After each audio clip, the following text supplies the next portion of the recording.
Hello বন্ধুরা, আশা করি সকলে ভালো আছেন।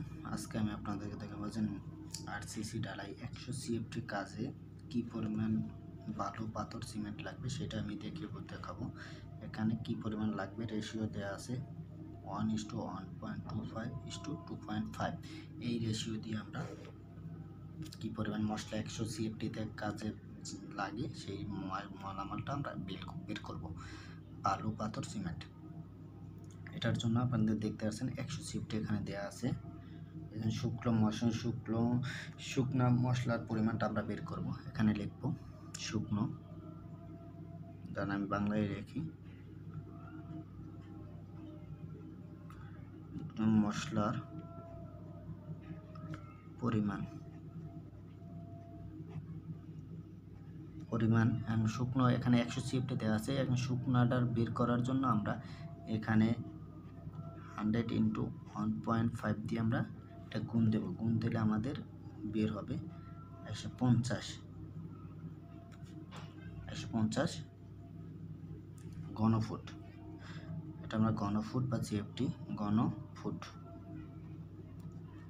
এটা ঘনফুট দিলাম। এটা আমরা বের করলাম। এখন আমরা এই রেশিওটা দেওয়া আছে, এই রেশিওটা যোগফল আমরা বের করব। রেশিওটা যোগ করব, টোটাল অনুপাতের যোগফল, এটার অনুপাতটা বের করব। এখানে অনুপাতে ধরেন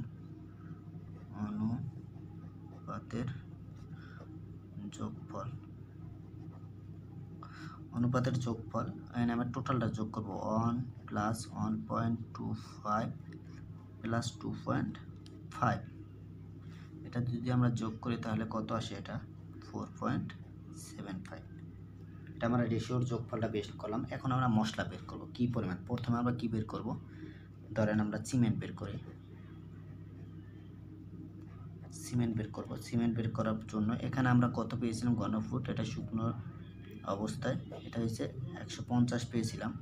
150 ইন্টু, এটা ভাগ দিবেন আপনি, এটা আপনার ভাগ দেন 150, এটা 4.75,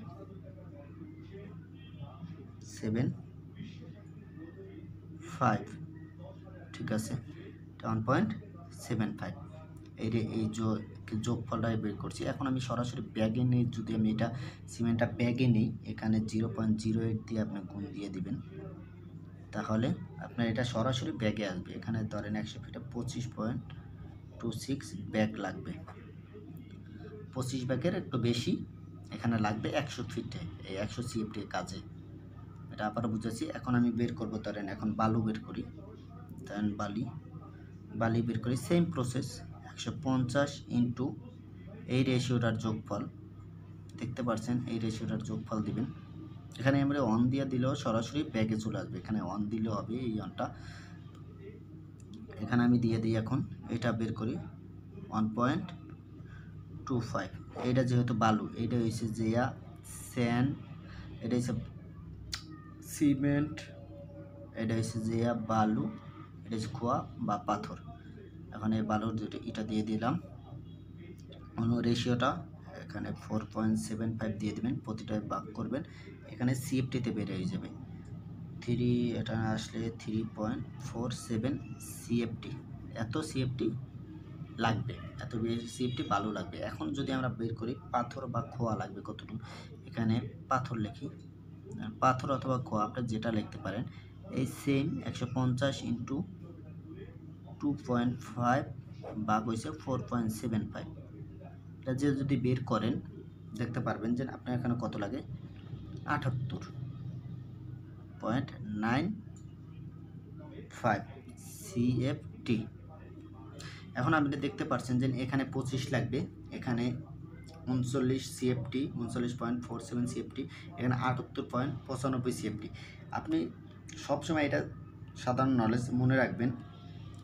এইটা আপনি দেখতে আছেন, এইটার কিন্তু 1.25, মানে এইটার অর্ধেক হয়েছে। এইটা আপনার যত পাথর লাগবে অর্ধেক লাগবে বালু। আপনি এরকমের সংক্ষেপে আপনাকে সাইডে হিসাব করতে পারেন যে আমার যদি এখানে 80 সিএফটি পাথর লাগে, তাইলে আপনি সাধারণত নলেজে করবেন এটা অর্ধেক লাগে, বালুটা অর্ধেক লাগে। তাই অর্ধেকে কি, এটা অর্ধেকে 40, ধরেন 80 ধরলে 40, এখানে 78.95 হচ্ছে, এটা অর্ধেক।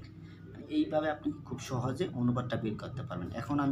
এখন যদি আপনি ছাদেরটা টোটাল বের করেন তাও এরকম হিসাব করে পারবেন। এখানে যত সিএফটি আপনার এখানে কত সিএফটি আছে সেটা আপনি বের করে নেবেন। আশা করি আপনাদেরকে আমি বুঝাতে পেরেছি। ধরেন এটা আসলে কিন্তু এরকমের 10 × 10, এখানে কিন্তু 100 হয়েছে সিএফটি।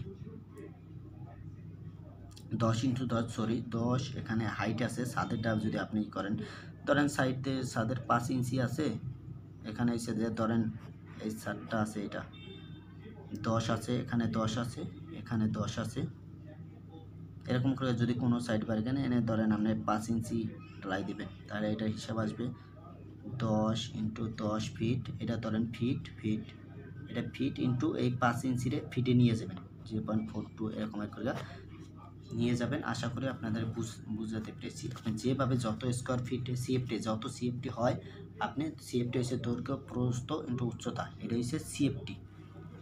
আশা করি আপনাদেরকে বুঝাতে পেরেছি। এইভাবে আপনারা সকল কাজের মালামাল বের করতে পারবেন। আমার চ্যানেলটি অবশ্যই সাবস্ক্রাইব করে পাশে থাকবেন। পরবর্তীতে আরও ভালো কিছু ভিডিও আমার এই চ্যানেলে পেয়ে যাবেন।